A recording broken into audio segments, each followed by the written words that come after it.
वाहिगुरु जी का खालसा, वाहिगुरु जी की फतेह। संगत जी, आइए छत्तीसगढ़ में बन रहे नानक गुरु कलगीधर गुरुद्वारा साहिब के संघर्ष की कहानी को हम आगे बढ़ाते हैं। संगत जी, पिछली वीडियो बाड़ी में मैंने आपसे बताया कि मुझ पर वारंट होने की वजह से मैं 2021 में किसानी आंदोलन सिंघू बॉर्डर में पहुंची थी। वहां पहुंचकर शुरुआती दौर पर मुझे सब कुछ अजीब सा अटपटा लग रहा था। मैं वहां ख़ास तौर पर राकेश टिकैत जी से मिलने के लिए गई थी, क्योंकि मीडिया के द्वारा और सरकार की कई गतिविधियों के द्वारा यही बताया जा रहा था कि राकेश टिकैत इस आंदोलन के प्रमुख हैं। उनकी अगुवाई में ही किसानी आंदोलन चल रहा है। पर राकेश टिकैत जी से मेरा मिलना हो नहीं सका। जो मिले तो भी वो ना के बराबर ही रहा।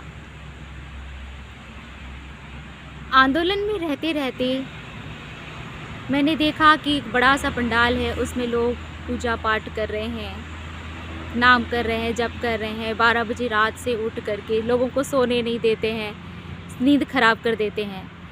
ये मुझे महसूस हो रहा था।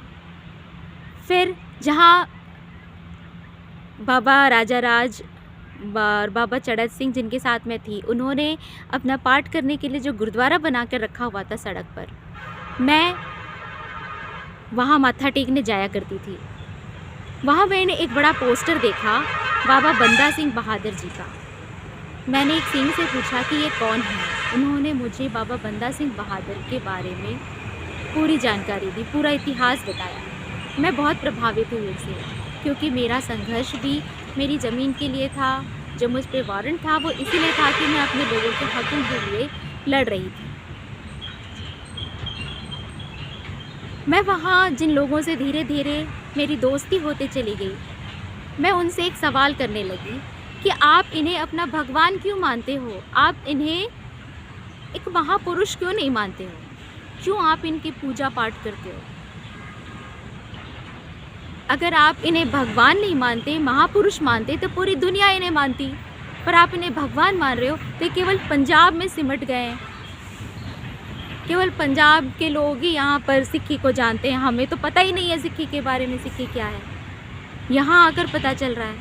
उन्होंने कहा कि नहीं, हम इन्हें भगवान नहीं मानते, हम इन्हें गुरु मानते हैं और हम गुरु की शिक्षा पर ही जीते। और गुरु की शिक्षा है सिर्फ इंसानियत को इंसान की तरह ही, इंसान को इंसानियत की तरह ही जीना चाहिए और ज़िंदगी भर यही सीखते रहना चाहिए। धीरे धीरे वहाँ रहते रहते मुझे ये बात भी समझ में आई कि अंग्रेज़ों से आज़ादी के समय में 2% सिखों ने सबसे ज़्यादा कुर्बानियाँ दी। तो उसकी वजह भी गुरुओं की शिक्षा थी, गुरु ग्रंथ साहब जी की शिक्षा थी। और जो 2% सिख पूरे भारत को आज़ाद करा सकते हैं, जो 2% सिख किसानी आंदोलन में बैठकर 750 लोगों की शहादत दे करके पूरे भारत को काले कृषि कानून से आज़ादी दिला सकते हैं, वही सिख हैं जो कीर्त करके, नाम जप के, वंड छक के पूरे भारत को एकता में पिरो सकते हैं। दूसरी और कोई भी ताकत ये काम नहीं कर सकती।